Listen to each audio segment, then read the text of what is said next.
आपके अपने channel unique education में आप सभी का हार्दिक अभिनंदन और स्वागत है। आइए हम आपके बीच लेके आए हुए हैं, एक प्रश्न है 3x² माइनस 2√6x + 2 = 0। इस समीकरण को गुणनखंड विधि से हल करना है। गुणनखंड विधि से हल करने का मतलब हुआ कि इसका दो गुणनखंड निकालेंगे। जैसा कि आप कई विधि जानते होंगे, लेकिन इसमें हम पहली विधि का इस्तेमाल करेंगे, मतलब बीच वाले पद को दो भागों में तोड़ना। ये दो भागों में तोड़ने के लिए x² का गुणांक जो है उसको फर्स्ट कहते हैं, और एक अचर पद है, ठीक है, 2, इसको लास्ट कहते हैं। तो फर्स्ट इंटू लास्ट करके, जैसा कि आप फर्स्ट इंटू लास्ट के बारे में जानते होंगे, और फर्स्ट इंटू लास्ट करके इसका दो खंड हम गुणनखंड करेंगे और फिर इसको सॉल्व करेंगे। आइए देखते हैं। फर्स्ट में 3 है और लास्ट में 2 है, तो जिसका गुणा करने पर हमारा 6 आ रहा है। तो 6 के कई गुणनखंड होंगे। 6 का एक गुणनखंड होगा 1 गुना 6, दूसरा गुणनखंड होगा 2 गुना 3, और इस तरह कई गुणनखंड आपके होंगे। लेकिन इसके साथ शर्त यह है कि यहाँ जो आप चिन्ह देख रहे हैं 2 के पहले प्लस है, तो उन दो गुणनखंड जो भी आप ले रहे हैं 6 के गुणनखंड, इन दोनों गुणनखंड को जोड़ने के बाद बीच का पद, जो आपका बीच का पद है, यहाँ पे हम लिख रहे हैं -2√6, ठीक है, x तो लगा ही रहता है, तो यह हो जाए जोड़ने पे। तो हम देख रहे हैं बार बार इसमें कई गुणनखंड हैं, जिसमें से एक गुणनखंड आपको बता दें √6 गुना √6 भी होगा, जिसको आप जोड़ेंगे, ठीक है। तो √6 जोड़ √6, तो यहाँ 2√6 आ जाएगा। अब आपके मन में प्रश्न होगा कि सर यहाँ तो माइनस है, तो सिंपल सी बात है, √6 के साथ यहाँ माइनस लगा दीजिए, माइनस और प्लस, फिर -√6, ठीक है। अब आपके पास सिंपल से है कि सर x चाहिए, तो इसका मतलब है यहाँ x होगा और यहाँ x होगा, यानी कि यह बीच का भाग, यूँ समझिए, आपको फिर हम डिटेल बता रहे हैं, -2√6x दो भागों में टूट गया, एक भाग हो गया -√6x और दूसरा भाग भी हो गया आपका -√6x, ठीक है। जैसा कि हमने रफ में बताया था, तो इसको लिख दिया 3x², इसको दो भागों में तोड़ा, -√6x -√6x + 2।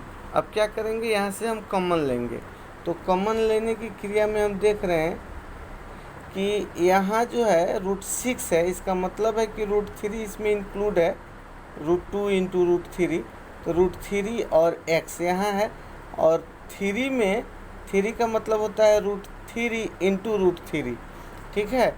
तो यहाँ से √3 और x देख सकते हैं यहाँ से, और यहाँ से हम कॉमन ले रहे हैं, तो √3x कॉमन हो गया, तो यहाँ बच गया √3 और x, यहाँ बचा -√2, ठीक है, x तो निकल चुका है।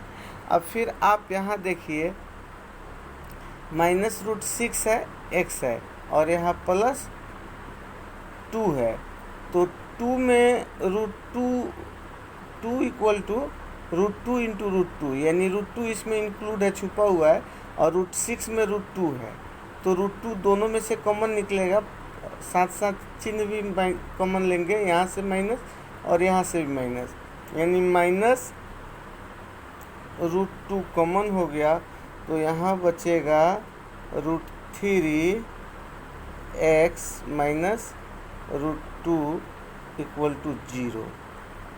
देख पा रहे हैं? क्लियर देख लीजिए, ठीक है। अब इसके बाद फिर हम आगे बढ़ते हैं तो यहाँ यह कॉमन हो जाएगा दोनों में से, ठीक है। तो √3x माइनस √2, तो यहाँ बच जाएगा √3x और फिर यहाँ बच जाएगा माइनस √2। तो इसको लिखेंगे √3x माइनस √2 इक्वल टू 0, ठीक है।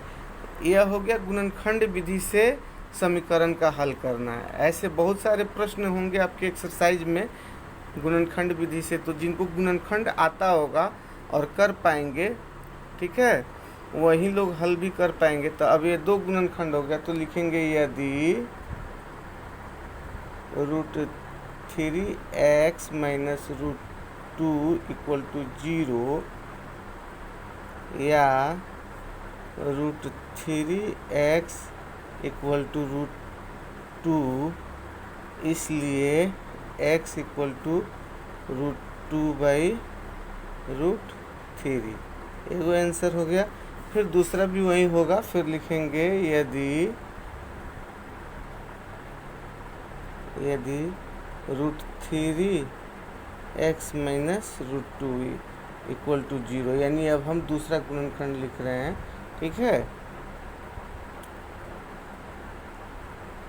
या √3x इक्वल टू √2, इसलिए x इक्वल टू √2/√3, यानी हमारे समीकरण के 2 हल हो गए। यह जो समीकरण है, इस समीकरण का 2 हल हो गया, √2/3 और √2/3, यानी दोनों हल समान हैं, ठीक है। तो यहाँ हमने सीखा, क्या सीखा, इस पर चर्चा कर लें कि जब कोई समीकरण हमारे सामने हो तो उसको गुणनखंड विधि से उसका हल निकालना, और गुणनखंड विधि में आपको बीच वाले पद को 2 भागों में तोड़ा जाता है, ठीक है। अब यहाँ पे थोड़ी सी और चर्चा हम करते हैं, यदि का क्या मतलब है यहाँ जो लिखा है गया है। तो देखिए यहाँ पे है इतना इंटू इतना इक्वल टू 0, ठीक है। इसका मतलब हुआ कि इन दो भाग हैं, ठीक है, इतना और इतना, इन दोनों में से कोई एक 0 होगा तभी 0 आएगा गुणनफल, या दोनों 0 होगा। तो इसलिए बारी बारी से कल्पना किया जाता है, यदि इतना बराबर 0 तो इतना, और फिर यदि इतना बराबर लिखा गया 0 तो फिर इतना। उम्मीद करते हैं समझ में आया होगा। वीडियो को बार बार देखें, रिपीट करके देखें, जूम करके देखें, ब्रेक कर करके देखें, आपको निश्चित तौर पे समझ में आएगा। और थोड़ी सी भी इस वीडियो से हेल्प मिलती हो तो चैनल को सब्सक्राइब करें, लाइक करें और बेल आइकन दबाना ना भूलें। धन्यवाद।